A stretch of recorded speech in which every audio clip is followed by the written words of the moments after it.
how can a woman have a space that is peaceful and safe at the same time? Now, this begins at, number one, the family.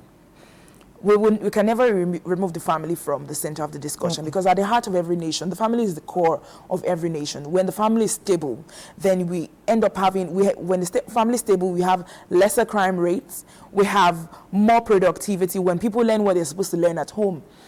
So from the family, we as parents should encourage our male children to take up roles. We don't just say, oh, it's time to cook, tell your sister to go and cook. No, everybody should get up and go to the kitchen and do what they're supposed to do.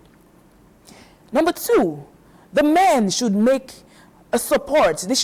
When you're a man, you should be careful of things you post on social media. Social media is now like one of the spaces where it's like a market, a village square that we used to have in the olden days. On social media, you don't post things that promote women as objects.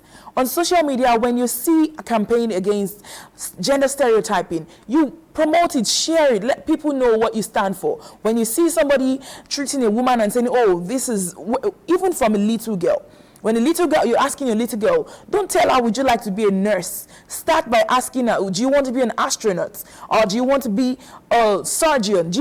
Start from don't negotiate with them from the least. Tell them what they would like to be. Let them know that there is nothing they cannot be, that as long as they make up their mind to be anything, they can be whatever they want to be, and they can be whoever they want to be. Let them see the advantage in themselves, rather than seeing themselves as a weak or a disadvantaged population. No.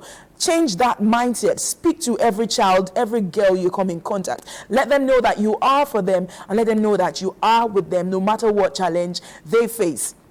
If we start this in the family, it goes on to the community. It goes on to the community leaders. It graduates to the different roles and the leadership roles in the offices, the schools. The schools should ensure that there are mentorship platforms. They should not shy away from these topics. We should not have lecturers or male lecturers in universities threatening girls. And thankfully, we have one of these advocacy. I happen to be a mentor of the United Nations Population Fund at the Lagos State University before I came to Abuja.